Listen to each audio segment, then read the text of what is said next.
You know what's funny is we measure everything. If you think about us as human beings, we measure everything. We measure our height, we measure our weight, we measure the square feet in our house. We measure our kids against other kids. We have gauges for everything. You get in the car, you got a speedometer that tells you how fast you're going.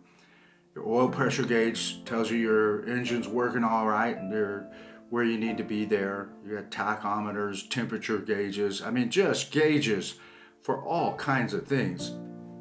And so, like, maybe we look at it and go, well, what are the gauges for spiritual movement? Like, how do I know how fast I'm moving in the kingdom? What's a good speedometer for the rate at which I'm traveling in the kingdom as I live out my days on this side of eternity? Man, there's a good one. We go to the prophet Zechariah. Zechariah is just loaded, man. He's loaded with truth. Probably my favorite Old Testament minor prophet is Zechariah. And boy, he gives the people a good gauge of what will happen when the Messiah comes. He says, this is how you will know that the Messiah has shown up, is that people will be attracted to the people who know the Messiah. And obviously the Messiah is Jesus. And he says in those days, and he's prophesying this like hundreds of years before Christ arrives on the scene. In those days, he says, 10 people from all languages and nations will take firm hold of one Jew by the hem of his robe and say, let us go with you, because we have heard that God is with you. Now, so for us, the church is spiritual Israel, right?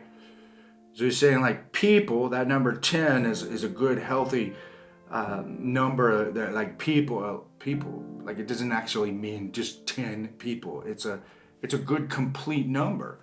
And he said, man, like, a good measurement of how fast you're moving in the kingdom is, are people coming to go after the Lord with you? Like, that's how you know if you're getting movement in the kingdom, how fast you're moving. If no one's coming to go after the Lord with you, then you're not moving at the speed you ought to be moving in the kingdom, because you ought to be moving in a place like in a place of transformation at such a rate that people are looking at your life and say, man, I can tell you know where the Lord is. I want to come and go after the Lord with you. Now, not everybody is going to do that. Like, there are some people who aren't peaceful toward that. But there are a lot of people who are hungry for that kind of movement. They're looking for the Lord and they don't know how to find him. And they ought to be able to look at a believer's life, and that believer ought to be moving at such a rate in the kingdom that other people are coming around them and say, I want to go up after the Lord with you. So I think it's a great question for you to ask today. Is anyone coming to go after the Lord with you?